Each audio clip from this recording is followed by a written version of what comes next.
पहलगाम हल्ल्यानंतर भारतीय वायुसेनेकडून राफेल विमानाचा युद्धाभ्यास तर सैन्याकडून या युद्धाभ्यासाला आक्रमक असं नाव देण्यात आलेलं आहे आणि सर्व महत्त्वाच्या पायलटकडून युद्धाचा सराव।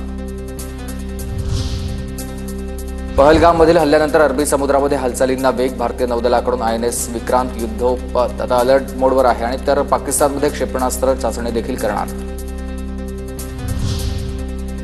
पहलगाममध्ये हल्ला करणाऱ्या दहशतवाद्यांचे फोटो समोर। 2 पाकिस्तानी तर 2 स्थानिक दहशतवादी असल्याची सूत्रांची माहिती आहे। दहशतवाद्यांचे फोटो समोर आल्यामुळे तपासामध्ये मोठी मदत होईल।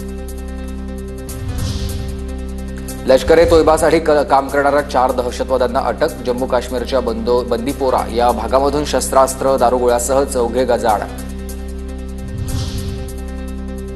भारतानं पाकिस्तानला जाणारा पाणीपुरवठा थांबवलाय। 65 वर्ष जुना सिंधू पाणी करार स्थगित। भारताकडून अटारी बॉर्डर देखील बंद। तर पाकिस्तानमध्ये गेलेल्या भारतीयांना 1 मे पर्यंत परत येण्याचं सरकारचं आवाहन। पहलगाम हल्ल्यामागे पाकिस्तानचा हात। केंद्र सरकार आक्रमक। कोणत्याही पाकिस्तानी व्यक्तीस भारत वा हद्दीत प्रवेश बंदी। पाकिस्तानी नागरिकांना सार्क व्हिसा मिळणार नाहीये। तर पाकिस्तानींना आता 48 तासात भारत सोडण्याचीही सूचना। पहलगाम हल्ल्याचा मास्टरमाइंड सैफुल्लाह कसूरीचा व्हिडिओ समोर आला। पहलगाम हल्ल्याशी संबंध नाही, सैफुल्लाह कसूरीचा कांगावा। कसूरीकडून भारताचा दुश्मन असा उल्लेख।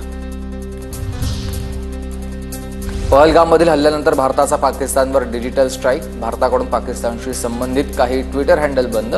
पाकिस्तानचं सरकारी खातंही बंद करण्यात आल्याची माहिती।